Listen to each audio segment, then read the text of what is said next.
Welcome to NCBA's Cattleman's Call podcast with host Lane Nordland.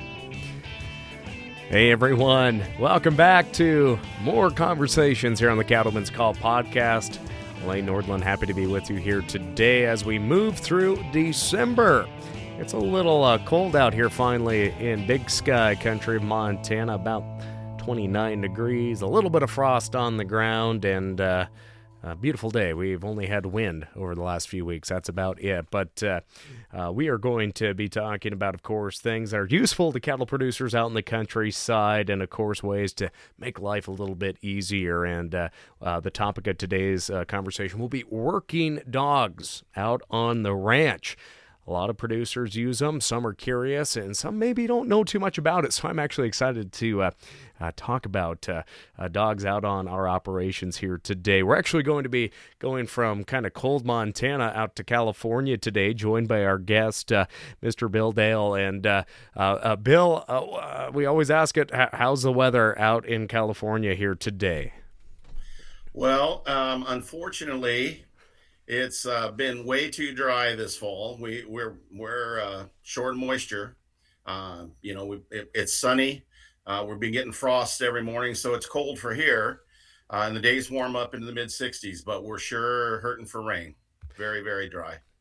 Well, I know our producers up here in the northern part of the nation are kind of happy having an open winter. We're not having to feed as much, but we also know how important that snowpack is across the west. So, again, let's cross our fingers we get some moisture when we need it. But, Bill, as you join us here today, obviously you have a background in training working dogs, particularly border collies, and raising them as well. But some of our listeners may know you very well. Some of us, this may be the first time that they get to meet you. But let's just talk about your work in the cattle industry.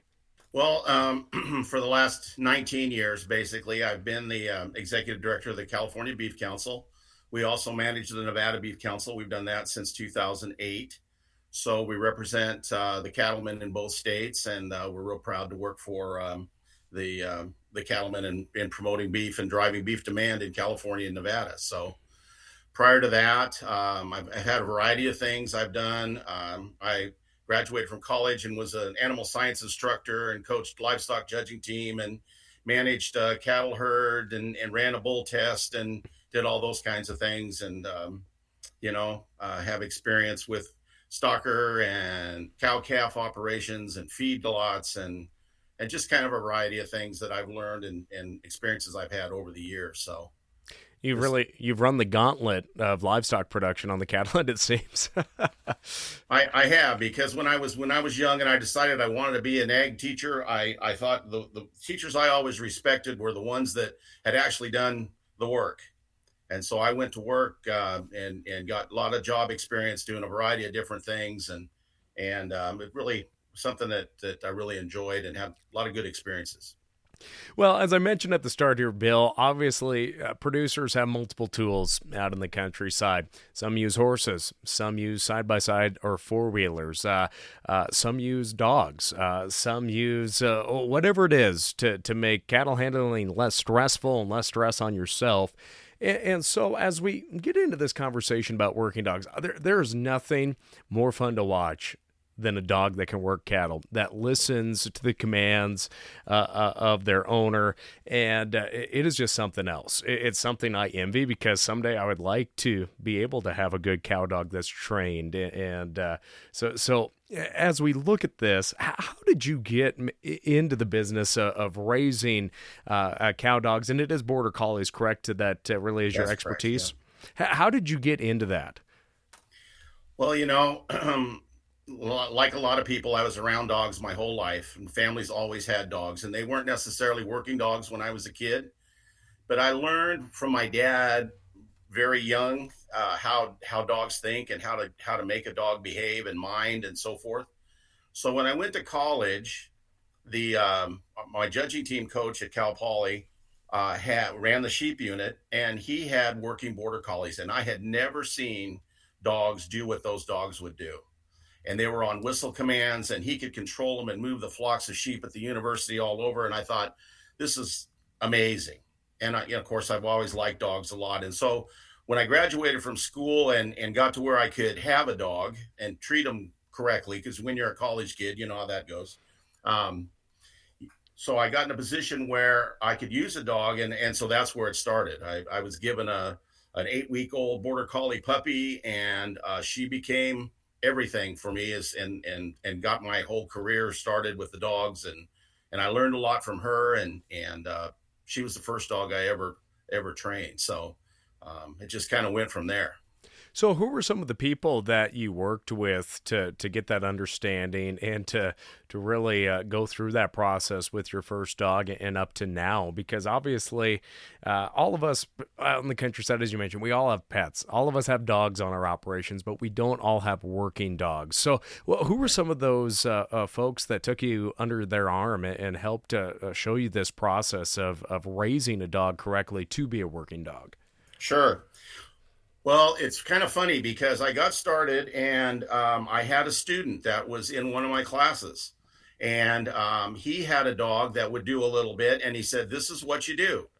And so he set me up at first, and I said, "Oh, well, this makes sense." And then I started reading books. Okay. And so then from that point, then I met a gentleman named Gary Erickson. And Gary Erickson would be well known to a lot of dog people throughout the country. He is the man that is credited with the creation of the hanging tree cow dog breed. And so Gary got that breed started. He lived in Idaho, and I would make trips to Idaho from California in the summer and go up and spend some time with him and use some of his genetics in my breeding program. And he really got me started on a lot of the basics and making a good dog. And then my next mentor was Merle Newton. Merle lived in Northern California and now lives in Grand Saline, Texas. And Merle and his wife Sandy were very influential in teaching me some of the finer points of the higher level things of getting the dog trained. And then you pick up bits and pieces from people that you're around and different clinics or whatever that you go to, and you just keep adding. I'm still learning, still got a lot to learn. I still, absorbing everything I can. And we do see different breeds out there, and so maybe talk about why you've stuck with border collies. And I guess have you worked with other breeds of working dogs as well?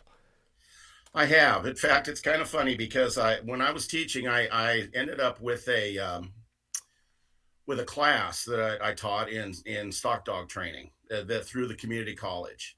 And I have to tell you, I had everything under the sun in that class.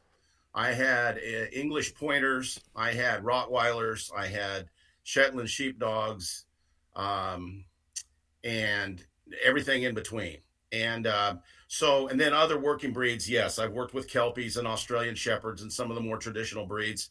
The Idaho Shag, I don't know, being from Montana, Lane, you might have come across an Idaho Shag. Do you know what those are? I'm not, maybe I've seen them and just didn't know what the name of it was. Sure. It's a border collie that's crossed with an Airedale, and it's an interesting dog. They got a lot of border collie characteristics, but they've got really curly hair on their heads and so forth, and they're cold winter kind of dogs and got a lot of toughness and grit to them. But I've worked with some of those as well. So I've worked with lots of different kinds of dogs. The border collie, to me, fits what I want to do because they are extremely intelligent. That's their reputation, right? They're supposedly the most intelligent breed of dog in the world. They're trainable, and they live for one thing, and that's to work.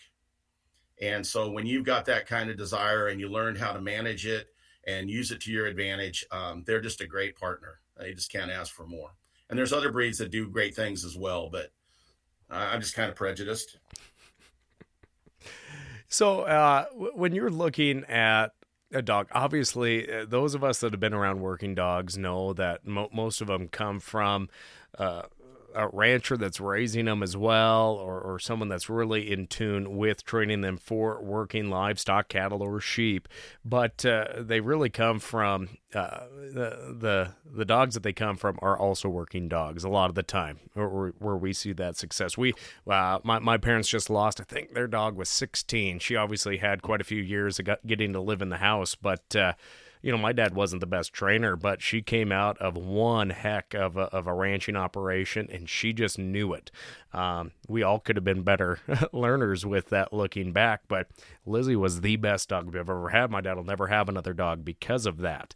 So I guess when you're looking at that and starting things out, where do you look to buy your dogs from? Other ranchers, trying to maybe change things up genetic-wise, or just the work that's been done by other producers out there that you see in the working dog world?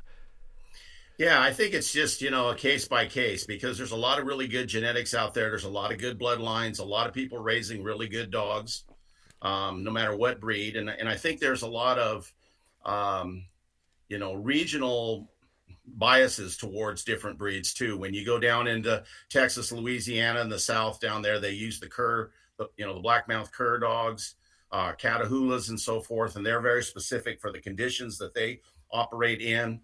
They would not necessarily be interested in a border collie, but in the situation that I'm used to and the kind of country that I run into, those dogs maybe would not fit what I'm looking for. So as I look for dogs, I look for generally the parents that I like. You see a dog that you really like the way it works.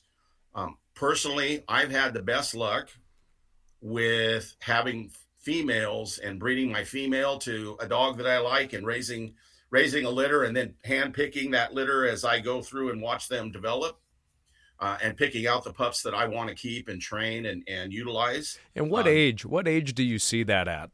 How many weeks?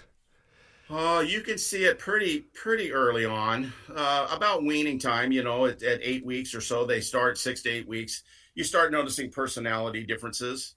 And I've adjusted that somewhat as well over time. I've always tried to pick the boldest pup in the litter because working cattle, you want something that's really confident in himself. And so the you can tell with a litter of puppies who's kind of the alpha dog, who rules the roost, kind of who's the one that's the kind of the cocky one. And I've always been drawn to those. In a conversation with Merle Newton a few years back, he said that he appreciates that in pups, but one of the things that he looks for is the pup that wants to be with you, the one that comes over and sits at your feet. And so this last young dog that I selected actually was a rancher bred their dog to my male, and I picked out a pup for a friend of mine that runs a lot of cattle, and I picked out the real cocky, real alpha pup in the litter, and he made a really nice dog. And after I watched that pup at about 12 weeks doing some things at his ranch, I thought I need one of those, and so I went back and picked up a pup, and I tried something different this time. I went into the litter and I picked the pup that came and sat on my feet. Okay, and what a revelation that's been. I mean, he's a year and a half old now, and he is still tough and still wants to do what I ask of him, but boy, he will want to please me like no dog I've had in a long time. And he's been so easy to train, and he's learned so quickly. And I've just really been impressed with that mentality, but I haven't given up any of the toughness. I've just gotten a dog that really wants to respond to me and is very trainable. And so I think those traits you can kind of pick out in puppies pretty early on. And depending on what your needs are and how you like to work a dog, you can decide where that middle ground is there. So, Bill, when you're doing this, do you just do this to raise your own dogs to sell, or like you mentioned, you picked out a pup for your buddy too? Do you bring in other dogs that other people maybe want you to train? I guess what is your criteria when looking at these pups? Well, I've done all of the above. So I've trained dogs for other people. I've given lessons. I've got a dog that I'm finishing up with now that will sell at the Red Bluff Bull and Gelding sale next month in January. So I do kind of all of those things. My personal preference is to have someone bring a dog that they've bonded with over and have me work with them and have them learn how to handle the dog. And that's really what I like to do, because I believe that if you really if you plan on having a dog in your life or in your operation long term, then the more you can learn about managing the dog and training a dog. As you mentioned, the dog in your family that did amazing things for you guys and was the best dog, and your dad will never have another one. And she's 16, and and her working career is over with.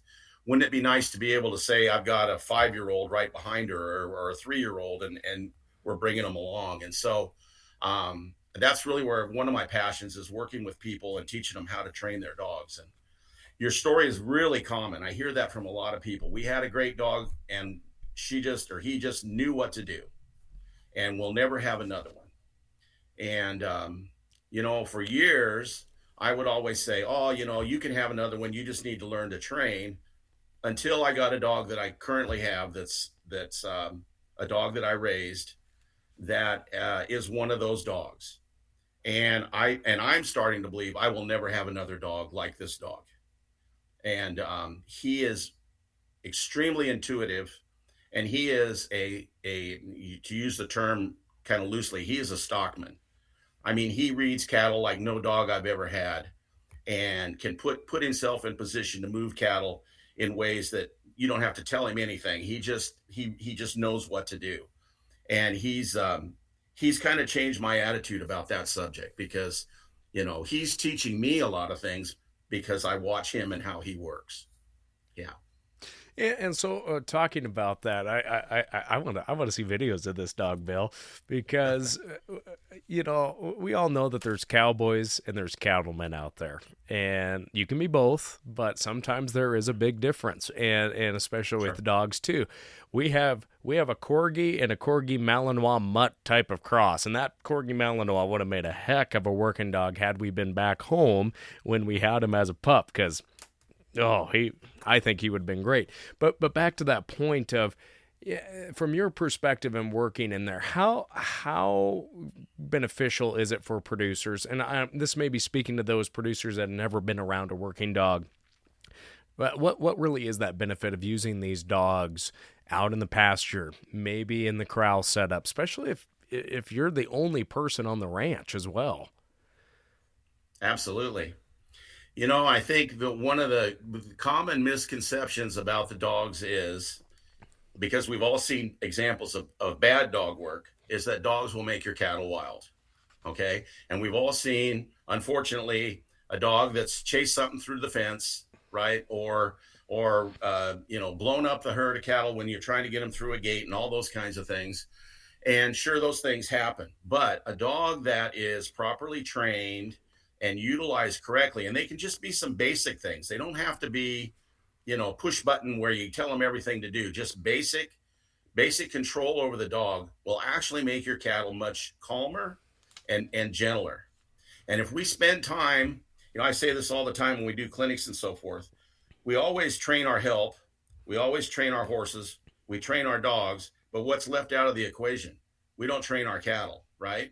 And so a really well-broke dog will train your cattle for the response that you're trying to achieve by showing the cattle, and the cattle learn to read the dog as well, by showing the cattle what's expected of them. And if they comply, the pressure comes off. It's the old pressure and release thing. And so a really good dog can put pressure on cattle at the right time, release the pressure when you get the right response, and eventually it makes the cattle gentle because they understand what you're trying to do.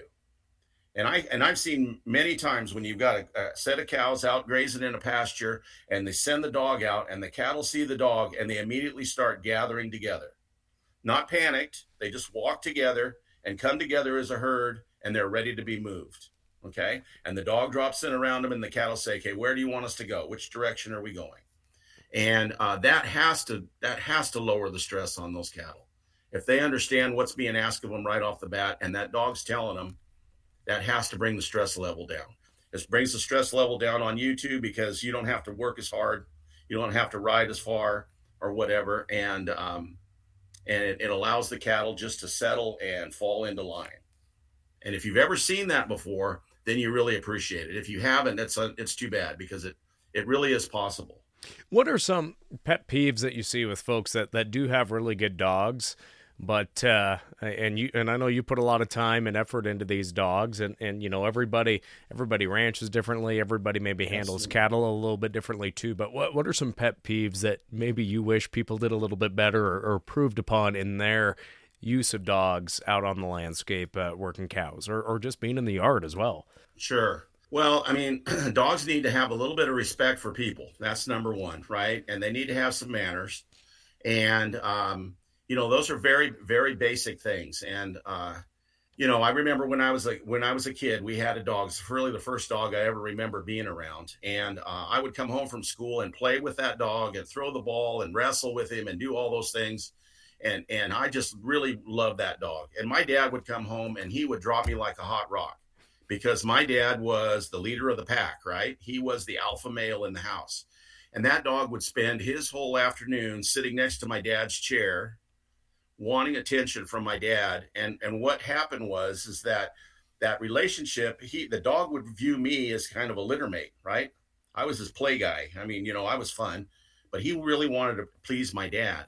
And so that relationship needs to be built with a dog that any dog that you have in your life, is someone in the family needs to be considered the alpha, and the dog respect will increase with that relationship, and the dog will actually love you more than the playmate, right? The person that becomes the leader of the pack is the one that the dog will relate to. And so I think a lot of people miss an opportunity there to develop that relationship with a dog, because they want to be the dog's playmate and buddy, and they don't draw any boundaries for the dog right off the bat. And that's obviously, it's real common with house dogs, right? And we don't need to go down that path, but with ranch dogs, it happens as well. Dogs that people can't really control, or they're not consistent with in their training. They let the dog get away with a lot of stuff and then expect the dog to handle correctly when they want them to. And so that's one pet peeve. I think my other one would be that there's a misconception that to be a good cow dog, that a dog has to go in and bite and hit cattle every single time they're in there with them. And if a dog's not any good, if he's not in there biting or doing something to make the cattle go faster, or here or there or something. And I think the more you work cattle with a dog and you get the cattle where they respect a dog, the more you begin to understand that a dog that just is in the right place and moves quietly around the stock and is in the right place, you'll get more done with a dog that is like that and stays off the cattle a little bit than you ever will with one that's in there biting all the time and stirring things up and bringing the anxiety level up of the cattle. Yeah, that's a pet peeve of mine when you're helping the neighbors or somebody. Hopefully they don't listen to this show. Maybe they do. But when they got their dogs around the working chute, and that are maybe a little more nippy that way, I think it really throws off having a good setup in a tub when you got those dogs sitting right there at the chute or on the back end. That's just my personal opinion. Sometimes there's a time for the dogs to get tied up or maybe put in the trailer during certain parts of that, in my opinion. But yeah, and the pack instinct takes over with dogs too. And I know a lot of guys use multiple dogs, and that's certainly of value in lots of situations. And you have to watch, because dogs sometimes will work for each other, and the whole pack instinct kind of takes over. And if you're not aware of that, and then things can get a little out of hand. But yes, if your dogs aren't good in the corral, then they should be tied up or somewhere else. And then sometimes a really good dog in the corral, a single dog in the corral, is really helpful. And but you got to have that control, that right relationship. So I agree. I guess when you think about it, in your region, are you seeing less people using dogs over the last few years, or is there maybe a renaissance in people wanting to use dogs? Because I look at it as we don't have a lot of people that that can come out and maybe work a ranch.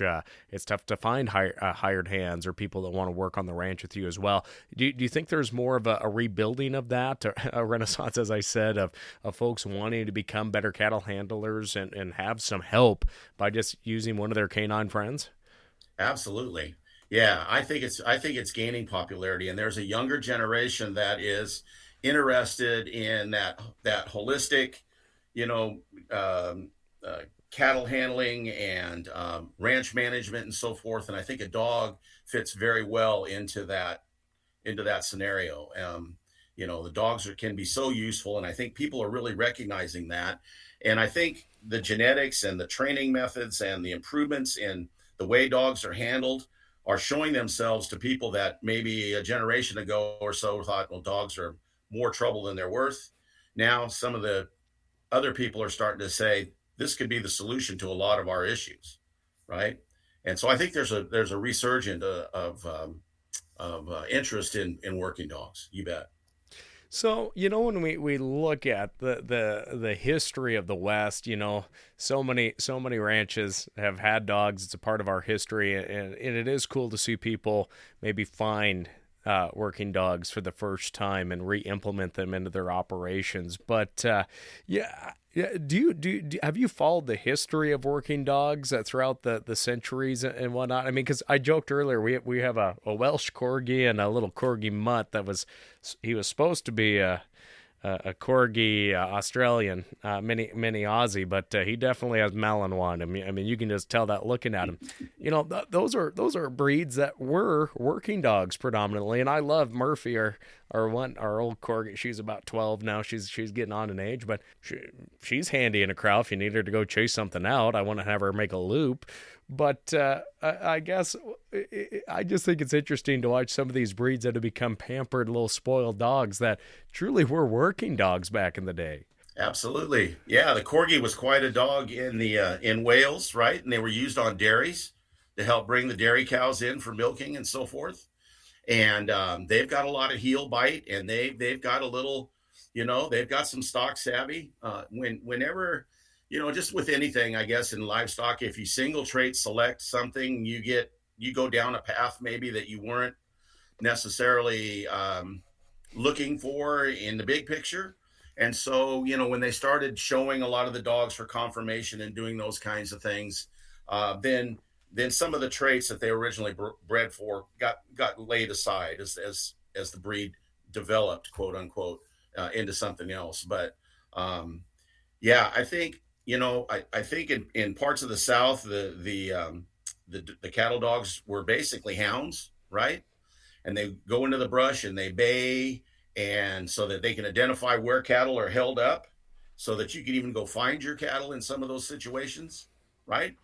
And so I've got a picture of my grandfather on the ranch in Texas in the early 1900s, sitting on his mule. My grandfather always rode mules, and he's got a dog next to him, and it's a hound of some kind. It's this big black hound, and it looks like they're getting ready to work cattle and so forth. But anyway, that dog was probably used to hunt and probably to track cattle in the brush and do all those kinds of things. He just looks like a hound dog. I don't even know what he was. But I really think, like the Border Collie, the importation of the Border Collie in the 1800s was really a game changer for the livestock business, because the Border Collies had been bred for centuries over in the British Isles to gather sheep off the mountainsides, right? And so you can send a Border Collie out in great distances, and they'll gather the sheep down for the shepherd, so the shepherd doesn't have to walk to the top of the mountain and so forth. And so as bloodlines in the Border Collie, for example, began to be identified that were confident enough to move cattle in the West, and the Border Collie became more popular. And then other breeds that developed off the Border Collie, like the McNab, which was a California breed. You got the Australian Shepherd, which has got an interesting history as well. Then you got the Kelpies from Australia, and all those things, all those breeds that were developed regionally for use in an area that have gained certain amounts of popularity in our country today.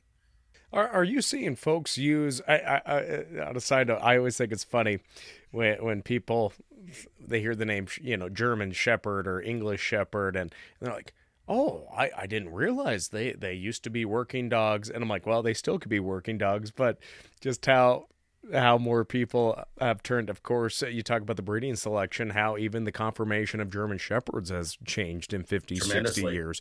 You My, bet. my father-in-law is a big German Shepherd guy. And again, he had a great German Shepherd that could do anything back in the day. And he's struggled to find that German Shepherd that he's looking for, that's structured, that doesn't have that slope on the back end like so many of them do. Are you seeing more folks maybe look at German Shepherds as an option as well, for maybe a little bit of intimidation of folks pulling the yard, but also being a working dog as well?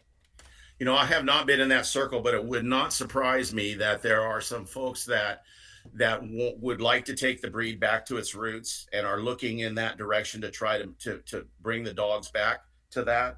I'm not familiar with any program like that going on, but certainly, that's, as you say, that's what those dogs were originally bred for. One of the most interesting dogs I ever had in my dog class was a Rottweiler, and the Rottweiler actually would move the livestock, and in a controlled fashion.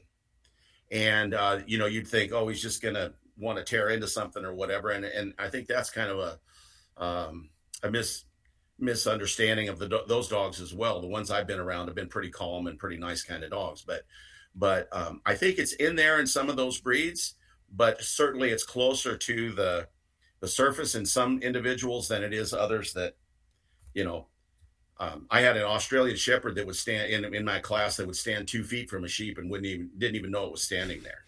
You know, so it just depends.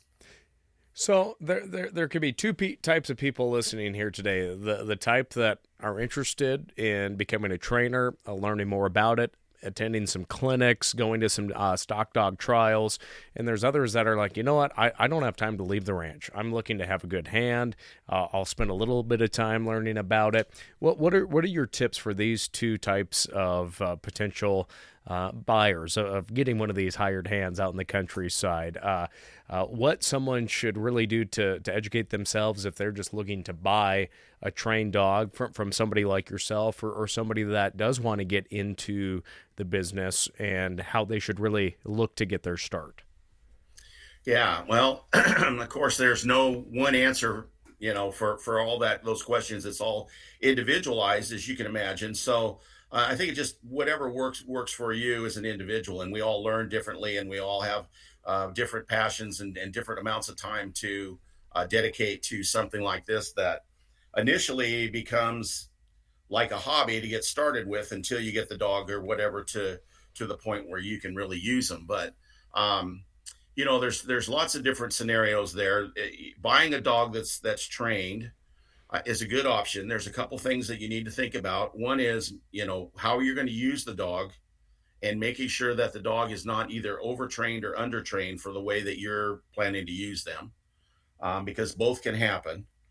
And so that's important. I think another thing to consider is that, a dog, you started right off the bat with this, Lane. A dog's useful working life is maybe till they're 10 or 12 years old. And it depends, they've got to get a 12-year-old ranch dog still usable at 12, they've got to have a kind of a charmed life, because, any one day they could get hurt, and it changes their whole, you know, their usefulness, and just overnight. So that's a consideration. So the age of the dog, obviously, the younger the dog is, the more that they don't know, and the greener that they are. And the older the dog is, you're looking at, he's going to be done here in a few years. So, and then that's a consideration as well. My favorite thing, as I mentioned earlier, I think what is really good is to get a young dog and go take lessons from someone, or learn from someone that has dogs. And it doesn't have to be, you don't have to have somebody that is a polished dog trainer that's putting out finished dogs that shows nationally and all those kinds of things. Those people are certainly available in almost all the Western states, for sure. But somebody that has an understanding of how the dogs think, and how to get a dog to do some basic things, and then you learn by doing. I mean, just jump in there and do it. You can get a lot done with a dog that you can stop. These are the basic things. A dog needs to stop when you tell them that you want them to stop. They need to come back when you tell them that you want them to come back, and quit. And other than that, and they need to be able to walk up or put pressure on livestock. So they need to be able to move forward, whether that's driving or gathering or whatever you're doing. If you can get them to walk up on stock, if you can get them to stop when you want them to, and you can get them to quit when you want them to, they can be a help, right? And so all the rest of that stuff and being able to send them on flanks and send them a long distance and do all those kinds of things can all be built upon. But those are the basic things that you got to have with your dog is the recall, the stop, and then they've got to have the desire to move up on livestock. And you can do that with very little experience. There is a website that you can try out and then become a member where you have access to all of their videos. I guess I can mention it here. It's called Dog Training Online. And if you look that up on the internet, it's a group of stock dog trainers around the country that are organized and post videos, instructional videos on training tips that start all the way from puppies all the way through advanced trialing stuff if you want to go that far. And so there's a real good foundation in that video library, and it's reasonably priced if you want to join a membership and watch the videos. But there's a lot of good tips there that'll get you started. Going to a clinic is always good.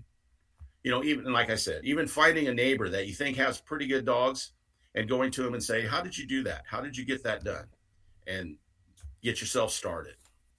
Well, that's a great resource, and thank you for bringing that up, because I was going to ask what are some of those resources, and maybe what are some events that folks could maybe attend? I know there's always stock dog trials out there and about. Are there one or two events that kind of stick out in your mind that folks should maybe think about attending? Well, of course, a lot of the big stock shows these days have cattle dog trials, and the National Western Stock Show in Denver has a cattle dog trials. The Arizona National in Phoenix has a cattle dog trials. They have cattle dog trials in Fort Worth and so forth, so they're around as well. But there are several organizations that are promoting working dogs that host trials regionally. And one of them that would fit the western part of the United States is the Mountain States Stock Dog Association.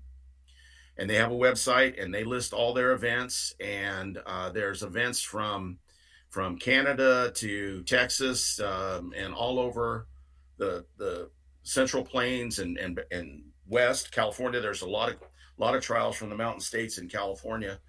And most of the trials are cattle trials. They have a sheep division, but you can go to those and see dogs that you might like to breed to, or identify trainers or people that are maybe from your region that are working dogs, and see someone that's got a good handle on their dogs that you might want to approach and ask about puppies or lessons or all those kinds of things. Well, so Bill, that's the Mountain States Stock Dog Association. Mountain States Stock Dog Association.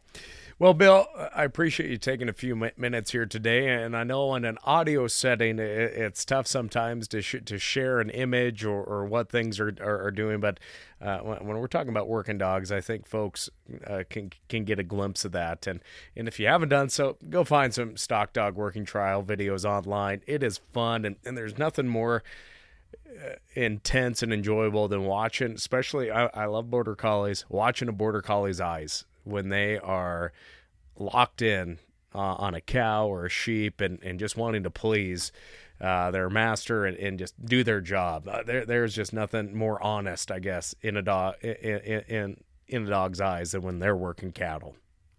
Absolutely, and it's all they care to do, right? I mean, they live and breathe that, and you can see it in them, and it's exciting. I mean, it's really enjoyable.